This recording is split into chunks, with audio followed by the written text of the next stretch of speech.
नियम वो जिससे भगवान प्रसन्न हो।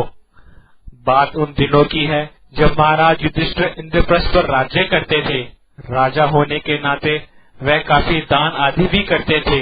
धीरे धीरे उनकी प्रसिद्धि दानवीर के रूप में फैलने लगी और पांडवों को इसका अभिमान होने लगा। कहते हैं कि भगवान दर्पहारी हैं, अपने भक्तों का अभिमान तो उन्हें बिल्कुल पसंद नहीं। एक बार कृष्ण इंद्रप्रस्थ पहुँचे। भीम व अर्जुन ने युधिष्ठिर की प्रशंसा शुरू की, वह कितने बड़े दानी हैं।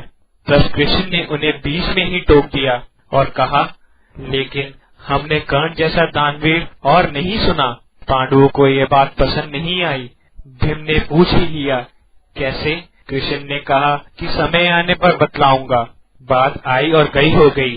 कुछ ही दिनों में सावन प्रारंभ हो गया। वह वर्षा की झड़ी लग गई। उस समय एक याचक युधिष्ठिर के पास आया और बोला, महाराज, मैं आपके राज्य में रहने वाला एक ब्राह्मण हूँ और मेरा व्रत है कि बिना हवन किए कुछ भी नहीं खाता पीता। कई दिनों से मेरे पास यज्ञ के लिए चंदन की लकड़ी नहीं है। यदि आपके पास हो तो मुझे कृपा करके दे दें, अन्यथा हवन तो पूरा नहीं होगा, मैं भी भूखा मर जाऊंगा।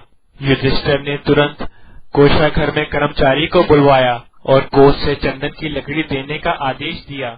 संयोग से कोषाघर में सूखी लकड़ी नहीं थी। तब महाराज ने भीम व अर्जुन को चंदन की लकड़ी का प्रबंध करने का आदेश दिया, लेकिन काफी दौड़ धूप के बाद भी सूखी लकड़ी की व्यवस्था नहीं हो पाई। तब ब्राह्मण को हताश होते देख कृष्ण ने कहा, मेरे अनुमान से एक स्थान पर आपको लकड़ी मिल सकती है, आइए मेरे साथ। ब्राह्मण की आंखों में चमक आ गई। भगवान ने अर्जुन व भीम को भी इशारा किया। वेश बदलकर वे भी ब्राह्मण के संग हो लिए। कृष्ण सबको लेके कर्ण के महल गए।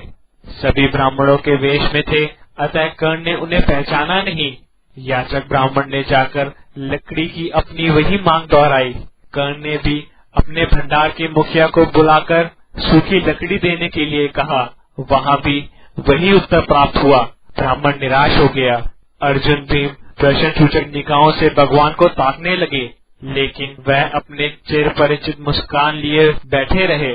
तभी कर्ण ने कहा, हे देवता, आप निराश न हो, एक उपाय है मेरे पास।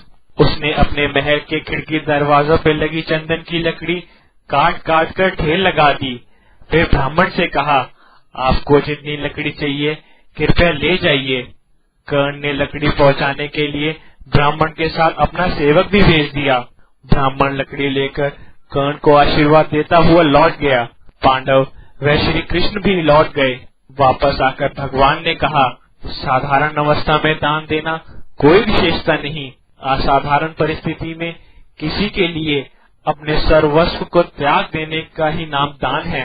अन्यथा चंदन की लकड़ी की खिड़की द्वार तो आपके महल में भी है। इस कहानी का तात्पर्य यह है कि हमें ऐसे कार्य करने चाहिए कि हम उस स्थिति तक पहुंच जाएं, जहां पर स्वाभाविक रूप से जीव भगवान की सेवा करता है।